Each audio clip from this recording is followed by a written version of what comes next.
दोस्तों आज हम आपसे साइबर फ्रॉड के केस के बारे में बात करेंगे। मेरे पास एक दोस्तों एक केस आया हुआ है, बहुत ही इंटरेस्टिंग केस है। तो इससे आप लोग कुछ सीखेंगे भी, और जो भी लॉयर्स एडवोकेट्स जो भी वीडियो देख रहे हैं वो भी जानेंगे। और मैं आपको बताता हूँ कि मैंने क्या क्या किया, और आपको हम फैक्ट आपसे डिस्कस करते हैं।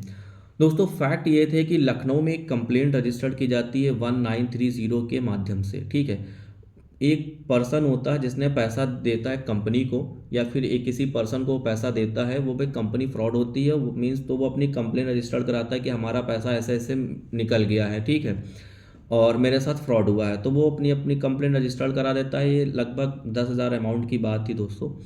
और तो वो 10,000 अमाउंट को होल्ड किया जाता है, मीन्स फ्रीज किया जाता है। अब जिस कंपनी को पैसा ट्रांसफ़र किया गया था, या फिर जिस पर्सन को ट्रांसफ़र किया गया था भाई, अब वो अपने पास थोड़ी रखेगा, वो कहीं और, उसने कहीं और ट्रांसफ़र किया था। उसने क्या किया, दिल्ली में किसी पर्सन को भी ट्रांसफ़र किया होगा, या फिर दिल्ली के अलावा हरियाणा में और एमपी में, जहाँ जहाँ पे उसका अपना जो भी सर्वर हो, उसने अपना ट्रांसफ़र किया। तो हमारे केस में दिल्ली से केस आया था मेरे पास। तो दिल्ली में वो पैसा एक किसी पर्सन को ट्रांसफ़र किया जाता है, और दिल्ली वाला पर्सन क्या होता है, वो एक कंपनी में पैसा ट्रांसफ़र करता है। जैसे ही वो पैसा उस कंपनी में ट्रांसफ़र होता है, उस कंपनी का अकाउंट क्या हो जाता है, फ्रीज हो जाता है। तो यहाँ पे क्लियर लॉ ये है दोस्तों, कि जो भी अकाउंट में जो भी फ्रॉड का पैसा जो फ्रीज होता है, जिस जिस अकाउंट में जाएगा, चाहे वो मेरे अकाउंट में हो या आपके अकाउंट में हो, किसी कंपनी के अकाउंट में हो, वो सारे अकाउंट क्या होते हैं, एक लाइन से फ्रीज होते चले जाते हैं। अब यहाँ पे देखिए, समझने की ये चीज़ क्या होती है, इसमें कुछ लेयर होती है, layer one, layer two, layer three. तो इस तरीके से लेयर होती है। लेयर वन में दोस्तों में से डायरेक्ट टू डायरेक्ट होता है। लेयर टू में क्या होता है कि आपने पैसा मुझे दिया, मैंने किसी और को पैसा दिया, तो ये फिर या फिर उसने किसी और को पैसा दिया, लेयर टू हो गया। इसी तरीके से लेयर थ्री चलती रहती हैं।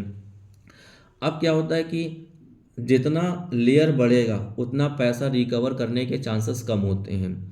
अब मेरे केस में क्या हुआ था कि जब एक केस मेरे पास आया, तो भाई मैं अपनी जो IT एक्ट के जो कोर्ट है, मैंने वहाँ पे केस को फाइल किया, और केस फाइल करने के बाद कोर्ट ने मेरी फाइल को एक्सेप्ट नहीं किया, इस बात को लेके कि इस पे FIR रजिस्टर्ड नहीं हो रखी है। तो ये देखिए बहुत ही क्लियर लॉ है। उसने सिर्फ खाली 1930 पे कंप्लेन करी होगी, या फिर साइबर पोर्टल के माध्यम से कंप्लेंट करी होगी। अगर मान लीजिए उस पर्सन ने FIR की होती है, तो मैं IT एक्ट में जाता, तब जाके मीन्स IT एक्ट के सेक्शन बनते, और तभी तो वो कोर्ट में फाइल पहुंचती, तब जाके मेरी फाइल वहाँ पे एक्सेप्ट होती।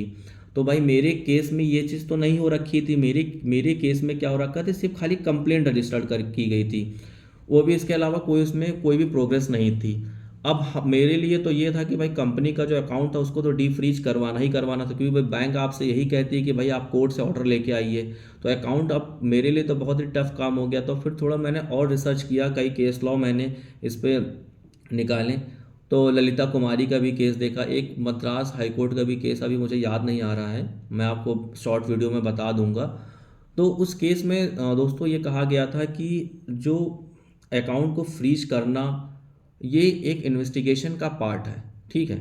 तो भाई इस बात को लेके हुए हम क्या किए कि ये जो कंसर्न कोर्ट थी, मीन्स अब यहाँ पे आप लोग क्या कर सकते हैं, मान लीजिए कंप्लेंट केस होता है, तो आप IT एक्ट की कोर्ट में तो जा नहीं सकते, क्योंकि अब भाई अगर FIR होती तभी आप जा सकते हैं, तब जाके IT एक्ट के सेक्शन बनते हैं।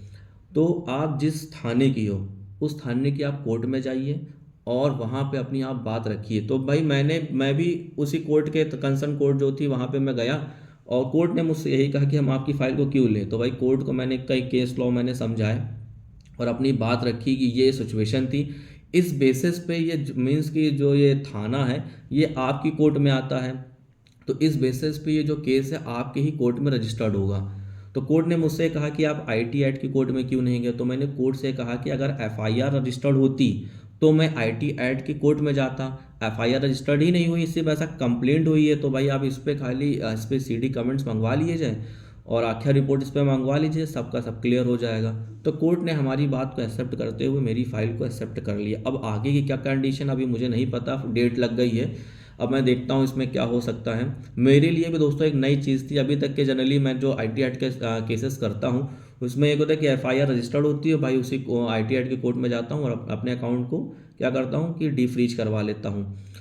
लेकिन अभी देखते हैं क्या होता है इसमें। लेकिन मुझे यहाँ पे ये सीखने को मिला कि अगर कोई भी एफआईआर रजिस्टर्ड नहीं हुई है और मान लीजिए सिंपल सिर्फ कंप्लेंट हो रखी है एक इन्फॉर्मेशन की बेसिस पे, तो उस इन्फॉर्मेशन के बेसिस उस कंप्लेंट को एनेक्सर बनाते हुए उस कंसर्न कोर्ट में आप जाके केस फाइल कर सकते हो और अपने अकाउंट को डीफ्रीज कराने की प्रोसीजर को, प्रक्रिया को आप कर सकते हैं। और इसके पॉसिबिलिटीज़ हैं कि उस कोर्ट को एक काम करना ही करना पड़ेगा, क्योंकि उनके उनके जुरिडिक्शन का मैटर है। तो दोस्तों एक सिंपल सा लॉ था जो इस केस के माध्यम से मैंने जाना और आप लोगों से भी मैंने शेयर किया। तो दोस्तों मेरी वीडियो को इसी तरीके से आप लोग देखते रहिए और मेरे चैनल को सब्सक्राइब कीजिए और भी और से ज़्यादा लोगों को इसको शेयर कीजिए। हाँ, और इसके अलावा अगर मान लीजिए मैंने कुछ मेरे प्रोसीजर में कहीं कुछ लैक हुआ तो आप लोग मुझे कमेंट बॉक्स में ज़रूर बताइएगा कि मैंने क्या मिस्टेक की, बट अभी तक के मुझे ऐसा लग रहा है कि मैंने सही किया है। बाकी आप लोग मुझे कमेंट बॉक्स में ज़रूर बताइए।